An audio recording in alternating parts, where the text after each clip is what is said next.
All right, hey everybody, Miss Lynch here. This is the first half of Chapter 2's lecture. I won't do my spiel every time, but I feel like you know what to do. Get your book out, something to write on, your notebook, you should have that, something to write with, your version of this slideshow, and we'll get going, all right?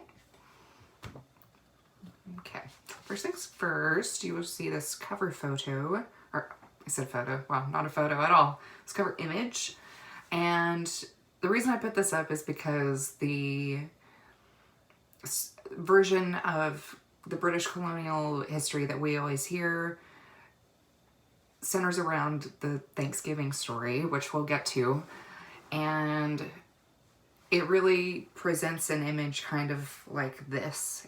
Okay, this is a Victorian rendition, so this will come about in the 1800s, which is when Thanksgiving becomes a holiday, becomes a celebration. Yeah, the Victorians love to look at things in retrospect. So something like this, all right? And what we see here, our first American neighbors are here on the left, our European settlers are here on the right, and we have a British woman feeding these men sitting on a blanket because obviously they could not have a table, right? But so this is obviously a Victorian rendition of this story.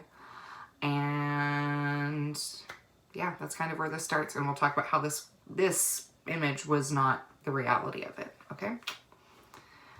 Okay, first things first, we have to go back to England and talk about what was going on there and what caused all of these people to leave and come over here, all right? Okay, 16th century England, our first slide. Okay, before all this, we talked about Spain and how they had become this global power. And so looking at England, they are the second-rate power at this point in time, right? Not controlling much at all, okay? There's lots of internal disunity going on, which we will get into, and is all about religious conflict, right? And this comes down to Henry VIII, all right? And I don't expect you guys to know every step of this next section, because it's a lot of going back and forth, all right? But just to give you an idea of how much disunity there was. All right, so we're in 1529. Henry VIII decided to sever England from the Catholic Church when the Pope refused to annul his marriage to his wife, Catherine of Aragon. He ends up creating the Anglican Church, or the Church of England, and he places himself at the head of it, naturally. After this, there is then this mass persecution of Catholics. And that really kind of evolves under Henry's successor, his brother. So that is in 1547. And so this conflict between the Church of England, which will become our Protestant nation group, and then Catholics, that's where all of this is rooted, okay? So you're going to hear me just go back and forth about who is in power at what time, essentially. All right, so after Edward, his sister Mary comes into power. This is Bloody Mary, if you've ever heard the term, because of the amount of violence that was going on under all of them, under all of their supervision, but her specifically. And she takes power in 1553, restored Catholicism, and persecutes Protestants instead. Okay, so that's where the Bloody Mary thing ties in. Then, Elizabeth I takes the crown in 1558. Protestantism becomes the main religion again, right? Under her,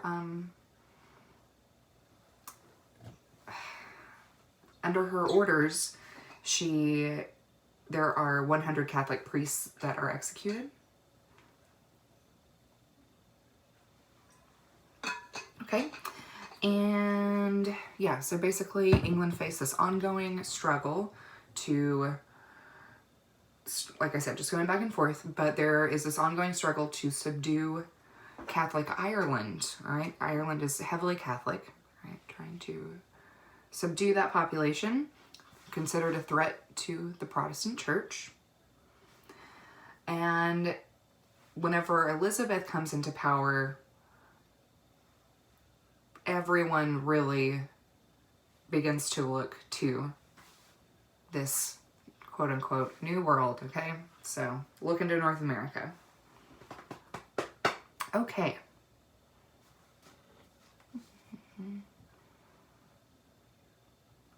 All right. So what is going on in England in addition to this religious stuff? This is what is called the Enclosure Movement. All right, so this is a section in the book. And this began in the 16th and 17th centuries, and it's where landlords began fencing in communal lands to promote private sheep farming to increase their profits in the wool trade, the wool industry. And I do have some maps here in just a little bit, but really the way most towns and cities in England were set up during this time, they were pretty central, okay? And there would always be kind of like this city center and then housing around it and then our farmland. So everything kind of expands out in this way. And these are the farms that are being fenced in and controlled now by these landlords, all right? Also, going back to chapter 1, whenever we were looking at the Spanish showing up in the Bahamas and their perception of the Arawak's use of the land, they felt like they weren't using it right because it was this communal space and they felt like it should be allotted and fenced in, divided between individuals. So there's that, okay? The same time period, this is happening in England, all right? So this is the Enclosure Movement.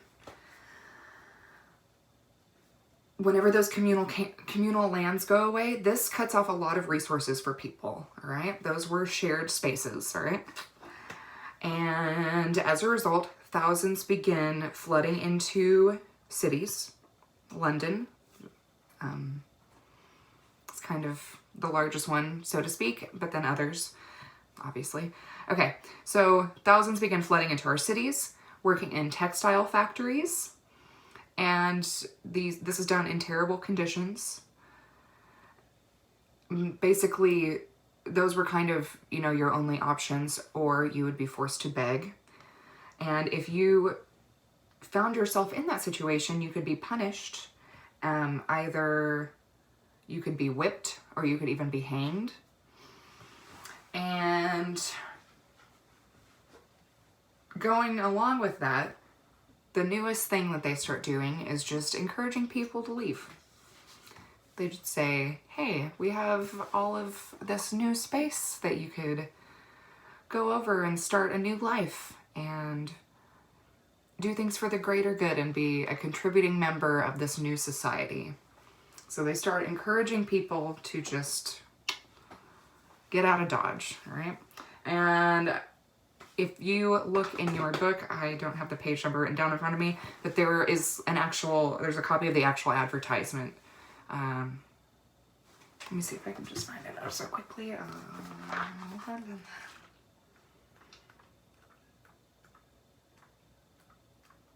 There we go. Yeah, a pamphlet published in 1609 promoting the immigration of Virginia. So this is a little bit here in a min, but what's that, 43. So you can look at that advertisement. But yeah, they just start advertising for people to go to North America.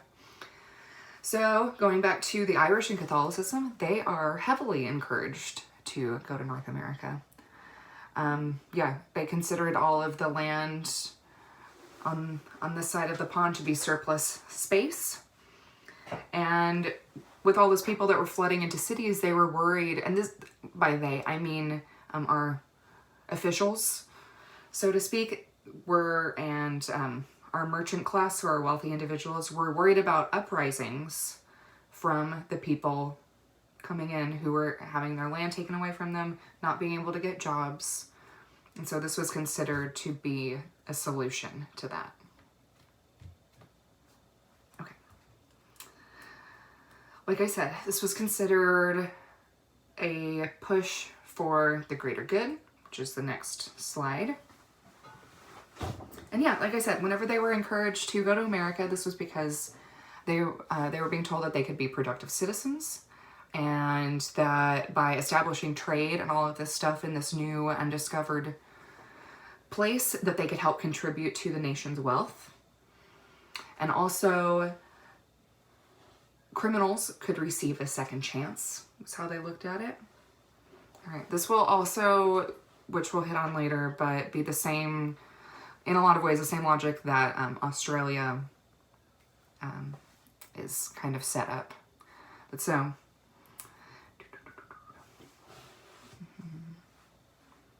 yeah, so basically what they were telling these people who they were wanting to leave was that those, and this was just kind of the common mindset at the time, but those who controlled their own land and labor could in fact be free, which is interesting because that is an ideology that's fine for them, but they, in using slaves, as we will see, this is not, anyway, controlling labor is what it comes down to. Anyway, I will not get into that right now, but it's just the idea of having your own land is your freedom, all right? And so more than gold, they sought independence, and this is where it could be found. In addition to this economic freedom that comes with land ownership. And then also it was super important because it represented something that can be passed on to their children and future generations. But so that's really their logic in a nutshell, although I do have a couple of things to say. Let's see. Okay, yeah, they believed that they were liberating and saving the New World from the Spanish and Catholicism. Like I said, this is the debate of the century, literally. And they thought that national power and glory was attainable through colonization, which we will see, that pattern of colonization, and that it would make them a global force, which eventually it does.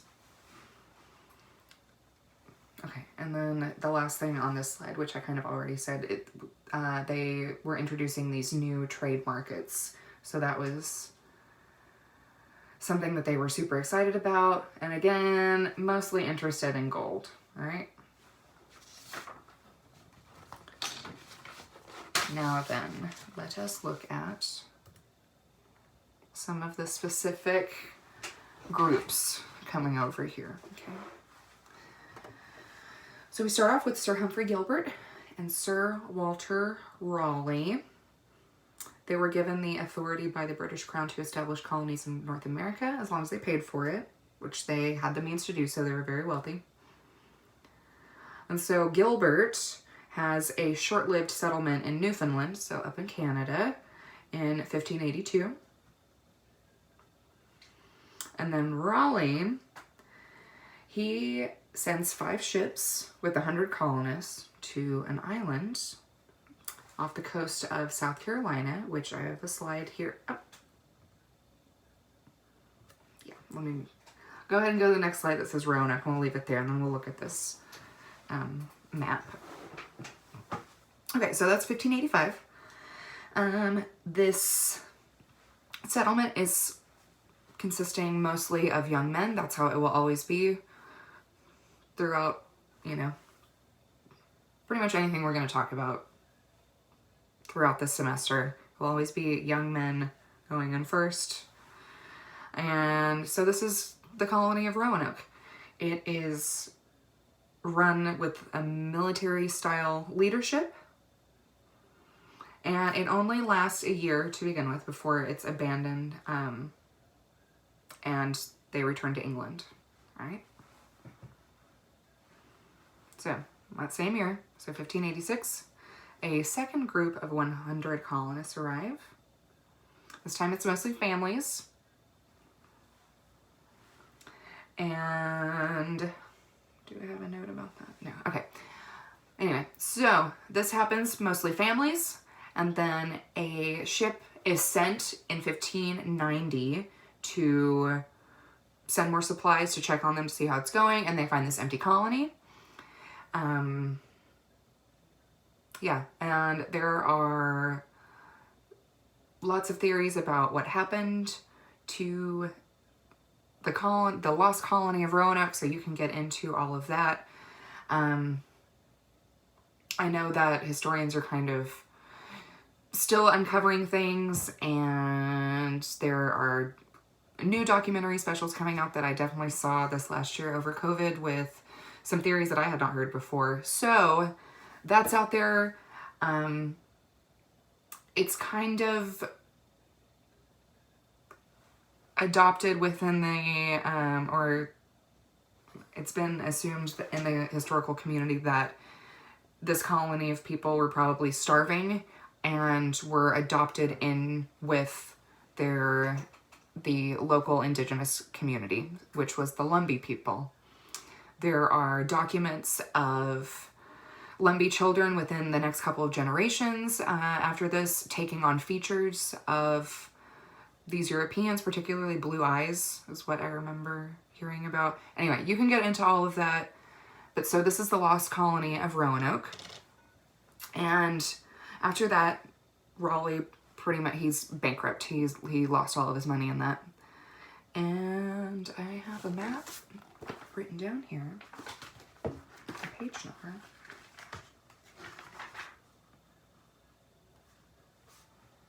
Okay, it must be this one.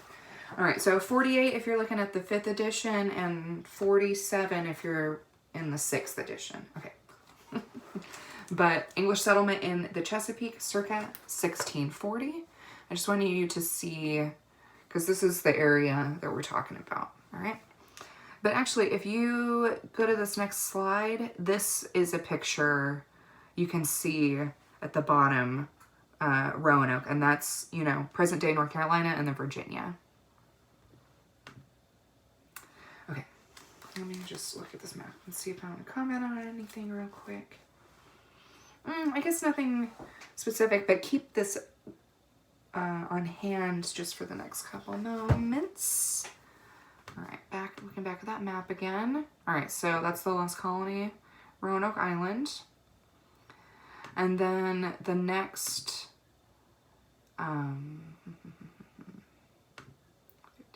okay, yeah.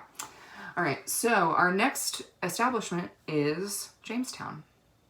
All right. We are talking about 1607. 3 ships, the Susan Constant, the Godspeed, and the Discovery, were owned by this company called the Virginia Company. They entered the Chesapeake Bay, so that's what this map is. And between those 3 ships, there are 104 boys or men, but 104 individuals. Okay. Enter the Chesapeake, they explore for 2 weeks, and they end up setting up their colony 60 miles upriver to remain hidden. And so they name this the James River after King James. Ba-ba-da-ba. Okay, so this river is named the James River after King James. Virginia is named after Queen Elizabeth because she was called the Virgin Queen, right? So Virginia. And so there is no government sponsorship, but they did have the Queen's blessing. This was a private business organization whose shareholders were merchants, aristocrats, or members of parliament. And I mentioned this in class, so if you heard me say this, I'm just repeating it, but I want to let you guys know about it too. If you have access to Netflix, you don't have to watch this. This isn't anything for class. It's just something to watch. But Netflix has a series called Explained, and they have an episode about pirates and kind of how they're viewed now, you know, after Disney kind of developed this persona with Pirates of the Caribbean and Treasure Island and all that stuff.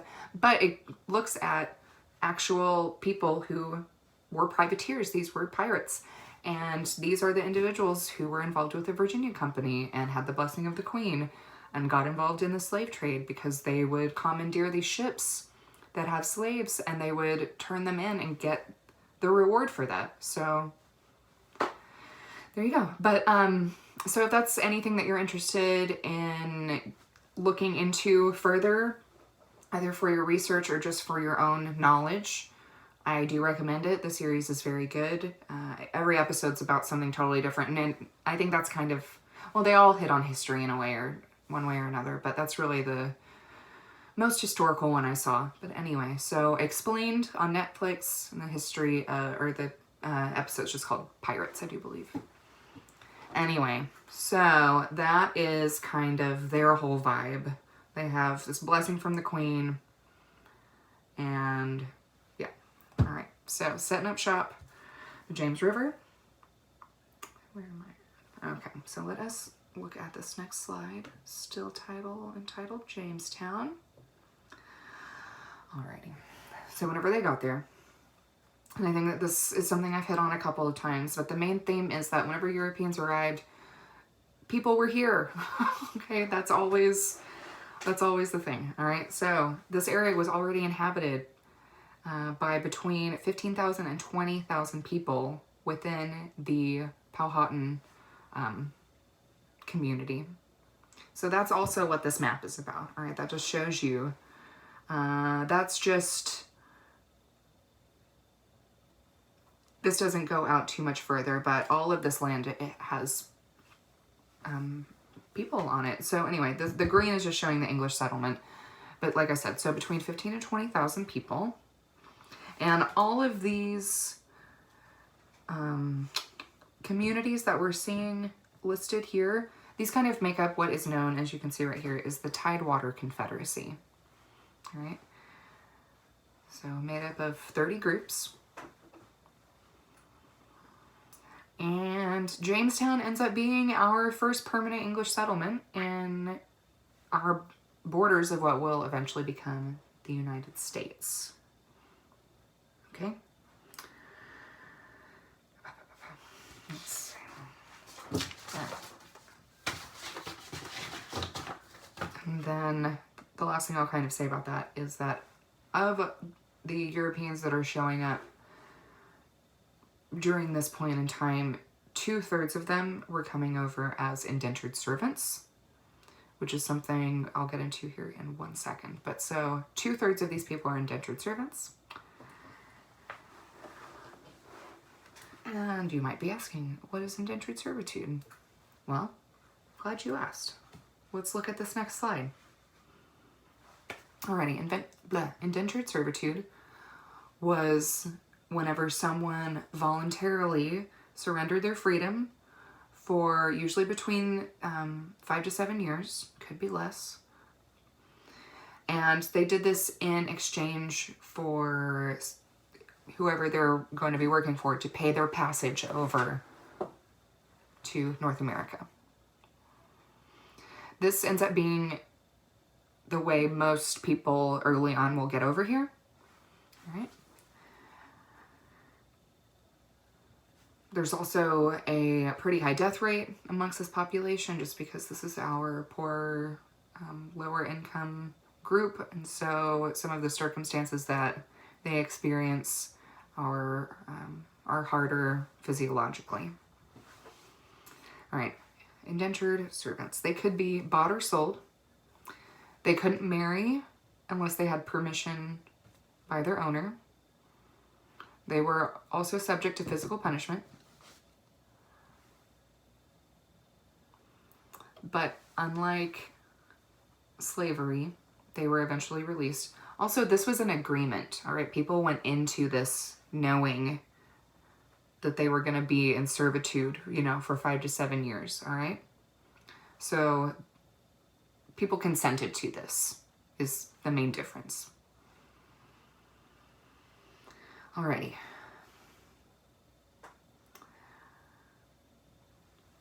For indentured servants, if we're talking about men, wives and children would become responsible for filling that servitude if husband or father passed away. And a lot of people, I guess kind of as a perk you could say, but sometimes people received what were called freedom dues. So that was kind of like your bonus if you finished, whenever you finished your service. It was, sometimes it could be land, it could be clothes, it could be nothing, you know, but so sometimes freedom dues existed, but not always. Okay, this is still talking about Jamestown. All right, early on, there are pretty few like laborers and farmers because it was mostly sons of, you know, the wealthy, the gentry, who were able to afford early passage on over. So they, yeah, come over, no problem, but then they don't want to work or really put anything into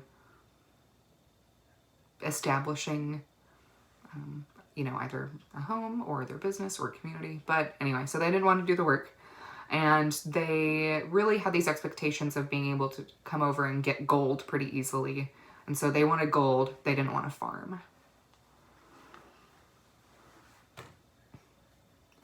Alrighty, so we are still in 1607. 104 men remain in the colony whenever the three ships returned to England in June of that year. Hold on, please.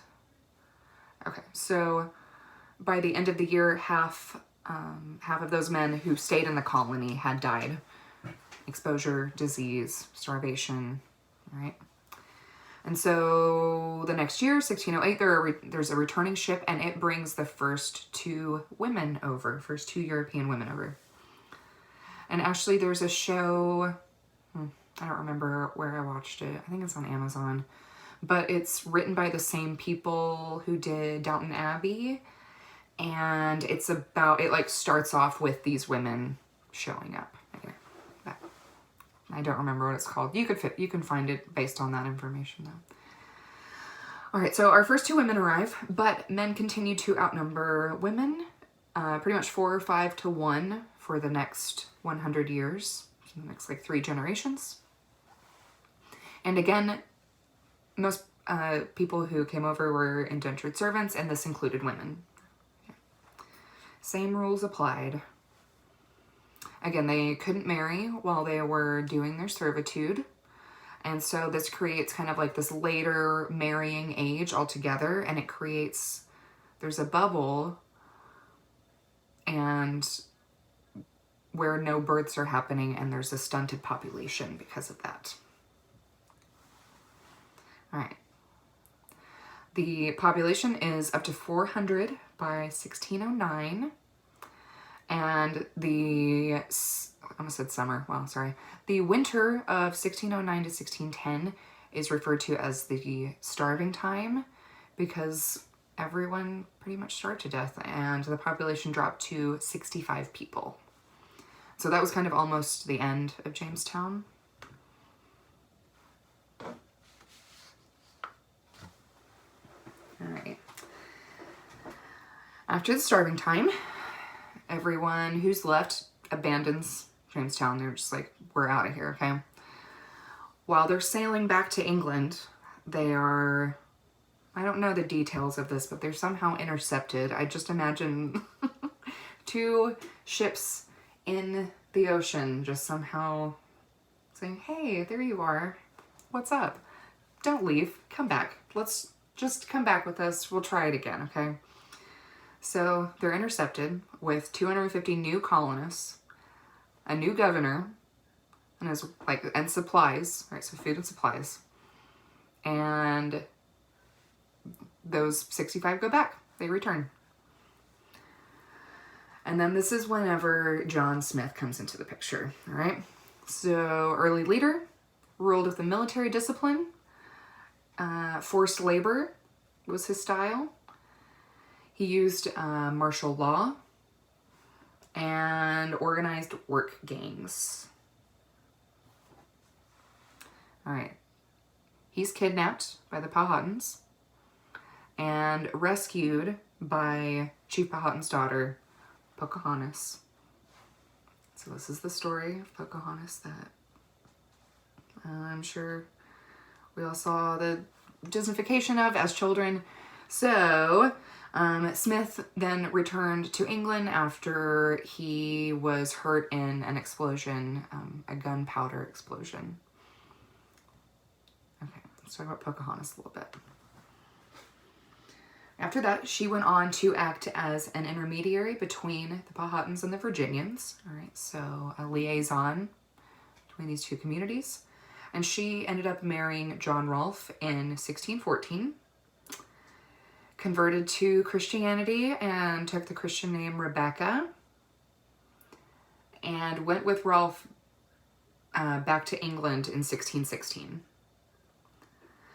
I know I talked about this in the first chapter, the Spanish sending the Arawaks back to the court as an example of the work that they were doing. And the same thing happens here, in a way. Or pretty much, yes, in a way. All right.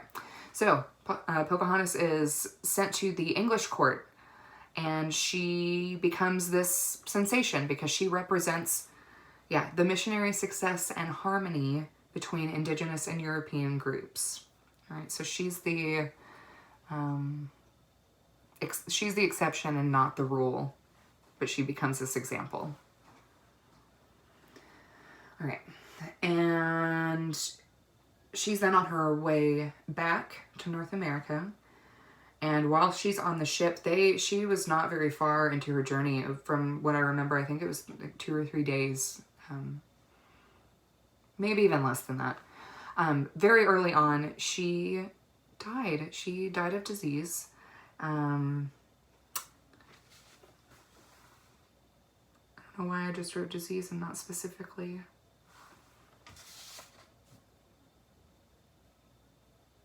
Sorry, how vague of me. Anyway, so she passed away on her way back to North America. And then her father also passed away. You know what? It's got to be smallpox now that I'm thinking of it. Anyway, and then her father also passed away the following year, so 1619.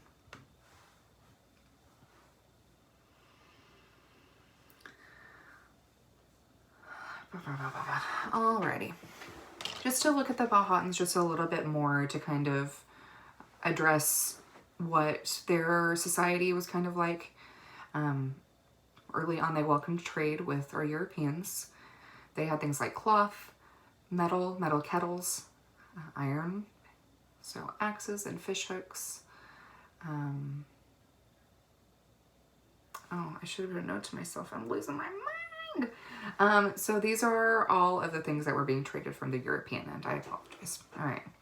So these are all of our European goods. Okay.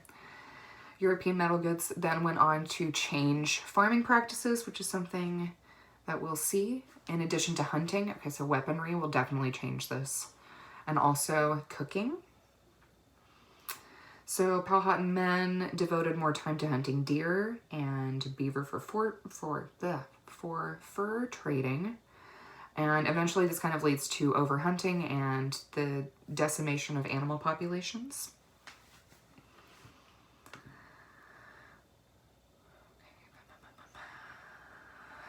All right, and then before I kind of take my halfway break, I guess I'm just going to say that I just want to talk about the headright system for 1 second. So, Virginia, they abandoned their goal of gold in order to focus on growing food. And as a way to entice people to come over, they introduced the headright system. And what the headright system meant was if you paid for your passage to the New World, or for anyone else, this included indentured servants, okay? For every person that you paid for, you would get extra land. Okay, it was often like 50 acres. But so that encourages people who could afford it to just get more and more indentured servants to come over, because then they would get that land themselves. All right, this creates this super wealthy class pretty early on, and this will become like the plantation class, all right? Those huge, huge farm owners, all right? And as I kind of get into the colonies, you'll hear the head right system, and you'll hear me talk about like the different numbers, because some of them are much larger than others, all right? Okay, head right system's introduced in 1618, and the first governing body in Virginia, their House of Burgesses, is created the next year, so 1619. Okay, and then actually this last slide before the break talks about introducing tobacco into the area, and I actually want to save that and start with it next time, because it I think it will flow in a way. Yeah, so I'm actually going to stop here. This one was a little bit longer than the others. Okay, I'm going to stop it, go ahead and get this one uploaded, and then I will have part 2 for this soon enough. All right, bye.